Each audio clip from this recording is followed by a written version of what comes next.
So funding for the Karachi Zoo project at this moment has been promised by the government. There's a nice amount of funds put aside for it. It's been published already, so I have no problem in telling you that there's 15 crore rupees set aside for the brass tax changes. There's also an extra 15 crores that's been put aside for the purchase of new animals. I need pairs. So, I need pairs. There's a few other types of animals that we do have room for, and they want to purchase them. Now, what we will end up doing is preparing the enclosures such that in the future, if those animals have to come in, they can be brought in. At the moment, we're going to design for the existing inhabitants. As for private, non-government funding, there have been a great number of corporate sector people who have shown an interest in getting involved in adopting and sponsoring certain animal cages. And I've started a conversation with them which goes beyond just the brass tacks. So if you represent a corporation that says, we'd like to get involved in this project, it's a high profile project, it's good for our children, it's good for our community, it's good for the city, it has many, many merits going for it. How can we get involved and can we adopt? So the adoption process normally is they'll give you paisa for a fence or for a diwar or something, and then they'll want their plaque on it. I am actually saying no. If you want to get into adoption, look at it sustainably. I will tell you what it costs to manage this annually, and potentially a human resource from your side that will be trained in how to activate that animal, in how to look at what else it needs in that space, so that we not only help the zoo management but provide them with this camaraderie of the private-public partnership. कि हम अपने तरफ से भी लाके उनको help करें, वो इससे सीखेंगे, वो चंद घंटे तो हमारा बंदा होगा, वो बाकी time it will be the zoo management on their own. In terms of expertise, we have access to the Singapore Zoo because the zoo administrative team has been there, has met them, I think 2 years ago. Now I will go and meet them again. They have they've offered to provide us with expertise if we need any from them.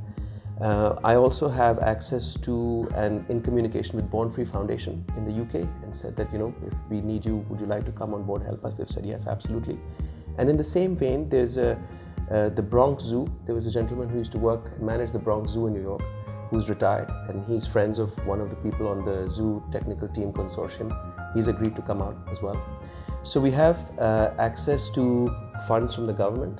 We have access to funds from the private sector. We have international expertise in training in veterinary care, in understanding animal behavior. My team has spent months, or maybe not enough, but months of research studying 10 major zoos of the world.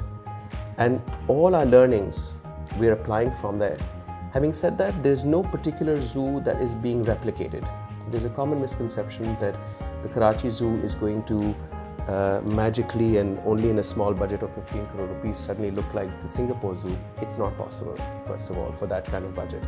Secondly, the Singapore Zoo is appropriate for Singapore.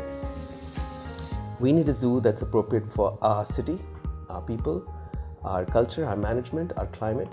So however beautiful the Singapore Zoo is, as is San Diego, as is Berlin and Budapest, we're not going to copy any of these zoos. We will learn from them. We will take from them best in professional practice and then apply it to our needs. So we will probably create our own module and potentially have our own pilot that we can then find ways of replicating within Pakistan to other zoos. Do you think it would create more employment opportunities as well? Yes. I'm also hoping that with the infrastructure improvement at the zoo, there will be more cafes, more places to eat. Maybe the art community can get involved in providing us with a sculpture garden. I've discussed this very briefly with the Karachi Biennale folks and said this is something to look at. It will definitely create more employment because the enclosures are going to require more staff to look after them. The animals are going to require more care. Our gates at the ticket entrances right now just provide you with a ticket. There are no provisions for guide maps or merchandise or any kind of souvenirs or a video or a CD. So we will have little shops that you will walk through on your way out. If there's anything you want to take with you, that has to be manned. We need human resources for that. A whole branding exercise has also been done. So, there will be large prints, guide maps, material, videos to see. Enclosures will have a lot more comprehensive information on each kind of animal species, its history, its background, its typologies, etc. So I'm hoping that the employment will go up, the human resource that we will employ in this place will go up, and that will benefit the KMC, of course. And what kind of time frame are we looking at for this project? So the time frame for this project is yesterday. Everybody knows that it's been in the press. Our concepts have been approved. There's been 3 phases that were presented to the CM last Thursday morning, and he's approved them. This week has been spent organizing how the finances are going to be sent to the people who can start work immediately. We are hoping that a big chunk of this should be ready by the end of this year. We have 9 months to get as much of it done as possible. If you can spend, the Karachi Zoo has so much that can be done, that 9 months is a lot of time. And yet, there is so much to be done that it's not a lot of time. This could be a project that goes on for 2 to 3 years. A lot of that time frame also depends on approvals, bureaucracy, red tape. So I can produce the designs and have my team of 7 experts be ready with whatever they need, but every time we put in, here's the next bit, if it takes time for it to come through the mechanism, the government mechanism, that will stall issues. So, and I can't say if that'll happen or it'll not happen, but we have 9 months to show what we can do. And I have a team that's on standby for the next 2 to 3 years, that if it does get extended, we will still be there to continue to see it to its fruition. Also told that there's a huge plant nursery at the zoo. Is that also being developed further? The whole tree, horticulture, plant section of the zoo has also fallen into our hands to make sure that nothing is damaged, that it is developed, that the botanical garden side of it is not forgotten about. It used to be the botanical garden to begin with.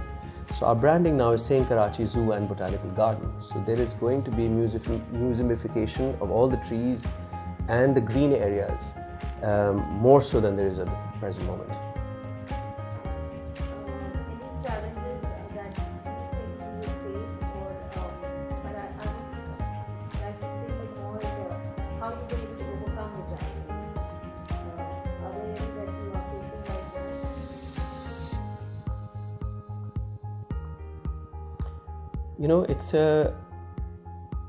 It's a strangely blessed project. I thought that we would have run into a lot of challenges by now. Luckily, they've been none or negligible. Having said that, it's a little bit like Pandora's box, that every section that I open to do research or investigate, I find that has so many things wrong with it and so much attention is required, whether it's the operation theatre, at the veterinary clinic, or the quarantine rooms, or the taxidermy museum, or the museum itself.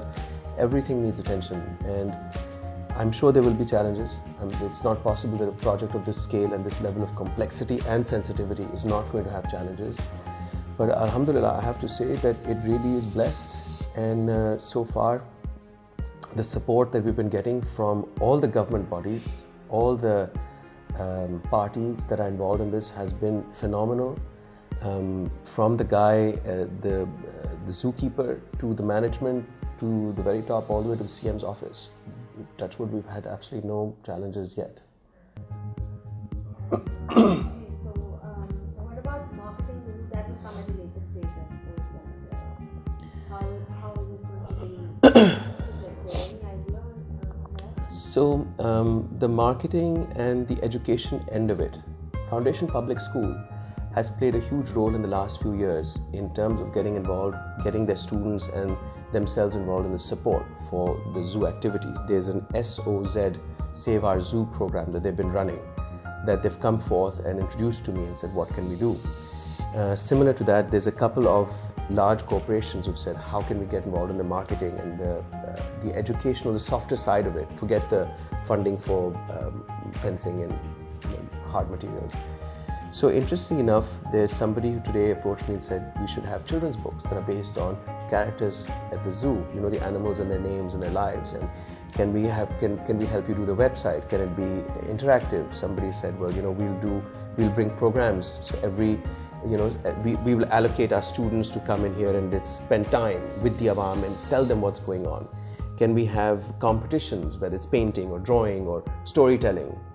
So there's a whole program that it's so beautiful how people out of nowhere are coming together and say, we'll take care of the digital front on it, we'll take care of the website, we'll take care of the print material. You know, there's lots of people who are just coming forward and saying, once you've done this, can we help you take it forward to the next level?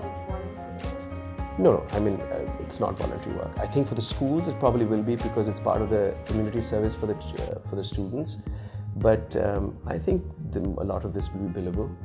Some of the, I think, corporations may want to again do it as voluntary work because it's part of their CSR program, which I'm obviously open to. The more volunteers we get, the more people get involved from the private sector and support the zoo, support the fact that our community needs it, the Awam needs it. We have to all get together and make this a place that everyone can go to safely, securely, have a good day, the kids, the ladies, the boys, everybody. And bring its profile back up, you know, give the animals a life of dignity and let them enjoy being on exhibit for us. Not as entertainment, but as education.